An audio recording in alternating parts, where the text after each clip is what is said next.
श्री शिवाय नमस्तुभ्यम हर हर महादेव। देखिए दोस्तों, हम सभी जानते हैं कि कल दिनांक 14 नवंबर को है गुरुवार के दिन बैकुंठ चतुर्दशी का बहुत ही विशेष दिन।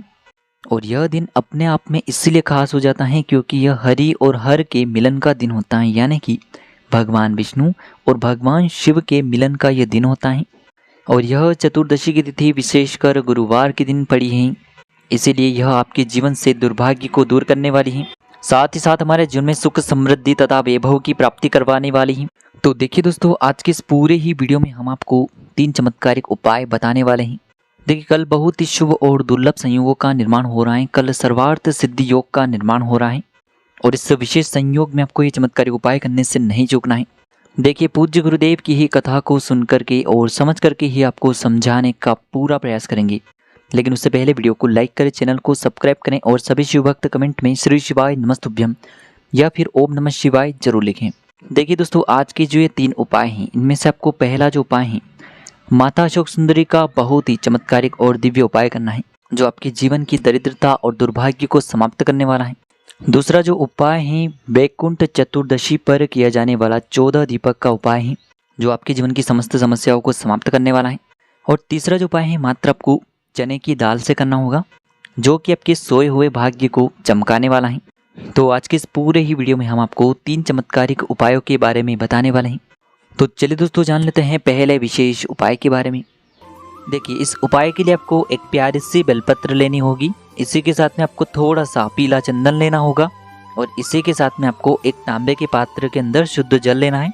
अब देखिए, ये तीनों ही सामग्रियां लेकर के आपको भगवान शिव के मंदिर में पहुंच जाना है।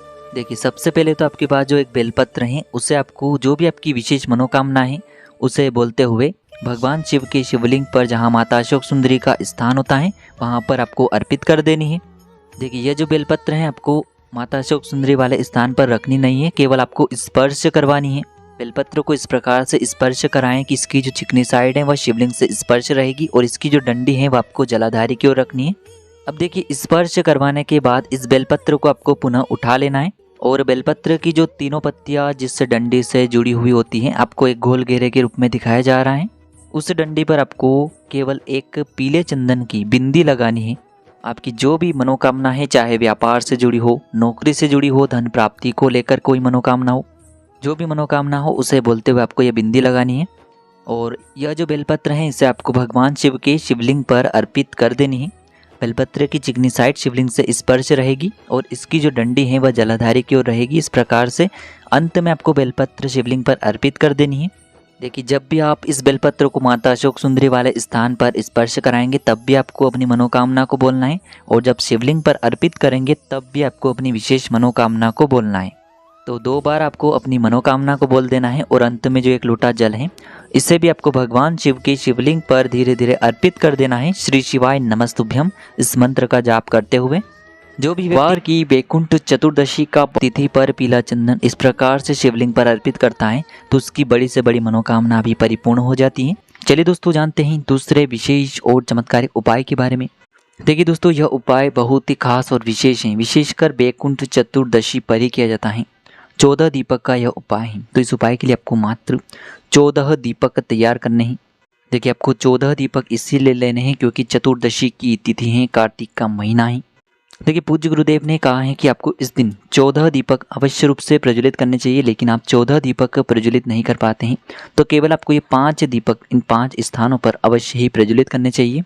तो यह जो दीपक हैं आपको बैकुंठ चतुर्दशी की तिथि पर रात्रि के समय में ही प्रज्वलित करने होंगे। तो देखिए, यदि आप 5 दीपक प्रज्वलित कर रहे हैं तो आपको 5 दीपक मिट्टी के ले लेने हैं या फिर आपको शुद्ध आटा मंत्र उनके तैयार कर लेने हैं।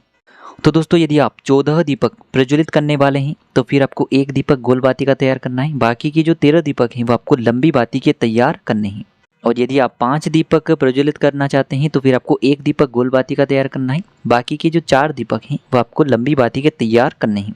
मुख्य रूप से आपको आज के दिन ये 5 दीपक तो इन 5 स्थानों पर अवश्य ही प्रज्वलित करने चाहिए। ये 5 दीपक आपके जीवन में सुख शांति प्रदान करेंगी, सुख समृद्धि प्रदान करेंगी, आपके जीवन से संकटों को समाप्त करेंगी। तो देखिए, जो आपके पास दीपक हैं उनमें से आपको जो एक गोल बाती वाला दीपक आपने तैयार किया हुआ है, इसे आपको आपके घर के मंदिर में जो भगवान विष्णु की प्रतिमा है या फिर उनका किसी भी रूप में स्वरूप हो, चाहे लड्डू गोपाल जी का स्वरूप हो, उनके सामने आपको ये गोल बाती वाला दीपक वैकुंठ चतुर्दशी की रात्रि में अपने घर के मंदिर में प्रज्वलित करना है।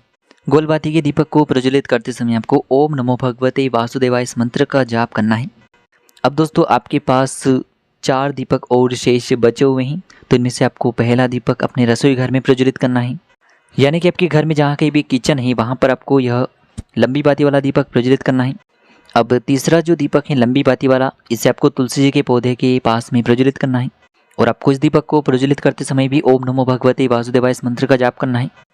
चौथा जो दीपक है लंबी बाती का, इसे आपको अपने मुख्य द्वार के वहाँ पर प्रज्वलित करना होगा।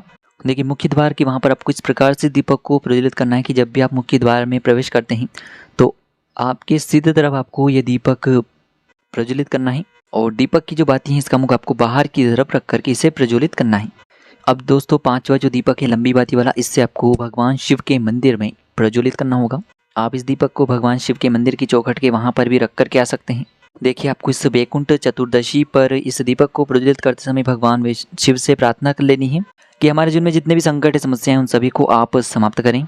धन की जो समस्या है वह सभी समाप्त हो। जिस भी प्रकार की समस्या उसे दूर करने के लिए आपको भगवान शिव से कामना कर लेनी है। तो दोस्तों इस प्रकार से आपको यह 5 दीपक तो वैकुंठ चतुर्दशी पर अवश्य ही प्रज्वलित करने हैं। यदि आप 14 दीपक प्रज्वलित कर रहे हैं तो अभी भी आपके पास जो 9 दीपक और बचेंगे उन्हें आप अपने घर में मुख्य स्थानों पर रख सकते हैं, यानी कि आप अपने घर की छत पर भी रख सकते हैं, घर के मुख्य द्वार पर भी रख सकते हैं। तो इस प्रकार से आप इस वैकुंठ चतुर्दशी पर 14 दीपक वाला यह चमत्कारिक उपाय अवश्य ही करिए, क्योंकि साल में एक बार ही यह मौका मिलता है। जो व्यक्ति वैकुंठ चतुर्दशी पर यह 14 दीपक वाला उपाय करता है उससे भगवान विष्णु और भगवान शिव यानी कि हरि और हर दोनों की कृपा एक साथ प्राप्त होती है और आपके जीवन की जो सारे संकट हैं समस्याएं हैं वह समाप्त हो जाती हैं। तो इस प्रकार से आपको ये उपाय करना है। अब दोस्तों हम जानते हैं तीसरे विशेष और चमत्कारिक उपाय के बारे में। इस उपाय के लिए सबसे पहले तो आपको मात्र 7 चने की दाल लेनी होगी। देखिए चने की जो दाल है वह कहीं से भी खंडित नहीं होनी चाहिए, इस बात का आपको विशेष ध्यान रखना है। देखिए चने की दाल को शास्त्रों में स्वर्ण के समान बताया गया है और जो भी व्यक्ति गुरुवार के दिन चने की दाल शिवलिंग पर अर्पित करता है तो वह स्वर्ण के समान ही होती है। यानी कि यदि वह स्वर्ण अर्पित नहीं कर सकते हैं और चने की दाल ही अर्पित कर देते हैं तो उनका जो दुर्भाग्य है वह दूर हो जाता है। पूज्य गुरु जी ने स्पष्ट रूप से बताया है कि यदि आप चने की दाल अर्पित करते हैं तो आपको स्वर्ण के समान ही फल की प्राप्ति होती है। तो आपको 7 चने की दाल लेनी है। इसी के साथ में आपको एक तांबे के पात्र के अंदर अपने घर से शुद्ध जल लेना होगा और इसी के साथ में आपको एक स्टील की कटोरी के अंदर 1 से 2 गुड़ के टुकड़े भी लेने होंगे। अब देखिए दोस्तों, आपने जो गुड़ के टुकड़े लिए हैं उनमें आपको थोड़ा सा जल डाल करके गुड़ से युक्त जल तैयार कर लेना है। अब देखिए आपको ये तीनों ही सामग्री लेकर के भगवान शिव के मंदिर में पहुंच जाना है। देखिए दोस्तों, गुरुवार की वैकुंठ चतुर्दशी का बहुत ही पवित्र दिन है। इस उपाय को आप सुबह से लेकर के शाम तक किसी भी समय में कर सकते हैं। देखिए सबसे पहले तो आपके पास जो चने की दाल है उसे आपको आपने जो गुड़ वाला जल तैयार किया है उसमें डाल देनी है। देखिए जब भी आप ये चने की दाल उस गुड़ वाले जल के अंदर डालेंगे तब आपको बृहस्पतेश्वर महादेव का मन में स्मरण करते रहना है। देखिए जब भी आप बृहस्पतेश्वर महादेव का स्मरण करते हैं तो आपका जो गुरु ग्रह है वह मजबूत होता है और यदि गुरु ग्रह मजबूत होता है तो आपको अपने भाग्य का साथ मिलता है, यानी कि जो भी आप कार्य कर रहे हैं निश्चित ही आपको उसमें सफलता मिलती है। अब देखिए दोस्तों, आपने जो यह गुड़ वाले जल के अंदर चने की दाल डाली थी उससे आपको भगवान शिव के शिवलिंग पर अर्पित कर देनी है। जो भी व्यक्ति गुरुवार पर चने की दाल इस प्रकार से अर्पित करता है उसकी जो किस्मत है वह चमक उठती है। देखिए आप चाहे कोई भी व्यापार कर रहे हैं, चाहे आप कपड़े का व्यापार कर रहे हैं या फिर आपकी किराने की दुकान है, किसी भी प्रकार का आपका व्यापार है तो आपको अपने व्यापार का स्मरण करना है और उसके बाद ही आपको श्री शिवाय नमस्तुभ्यम इस मंत्र का जाप करते हुए यह चने की दाल शिवलिंग पर अर्पित करनी है। आपको प्रार्थना करनी है कि हे मेरे महादेव, मेरे जीवन का जो यह बुरा समय है आपकी कृपा से दूर हो जाए और मेरे जीवन में मुझे सौभाग्य की प्राप्ति हो। इस प्रकार से कामना करते हुए चने की दाल अर्पित कर देनी है। अब देखिए आपके पास जो 1 लोटा शुद्ध जल है उसमें से थोड़ा सा जल तो आपको श्री गणेश जी वाले स्थान पर अर्पित करना है, फिर थोड़ा सा जल आपको कार्तिकेय जी वाले स्थान पर अर्पित करना है, फिर माता अशोक सुंदरी वाले स्थान पर, फिर थोड़ा सा जल माता पार्वती के हस्त कमल पर, फिर अंत में आपको पूरा जल भगवान शिव के शिवलिंग पर अर्पित कर देना है। बस इतना सा उपाय आपको करना है। आपके जितने भी कार्य आपको असफल होते दिखाई दे रहे हैं उन सभी में आपको सफलता मिलेगी और वह सभी कार्य आपके सिद्ध होते चले जाएंगे। आपके जीवन की जितनी भी कठिनाइयां हैं उन्हें महादेव दूर कर देंगे। तो देखिए दोस्तों, इस प्रकार से आज की इस वीडियो में हमने आपको गुरुवार की वैकुंठ चतुर्दशी पर किए जाने वाले बहुत ही चमत्कारिक उपाय बताए हैं। जो भी आपके लिए उचित हैं उसे आप कर सकते हैं।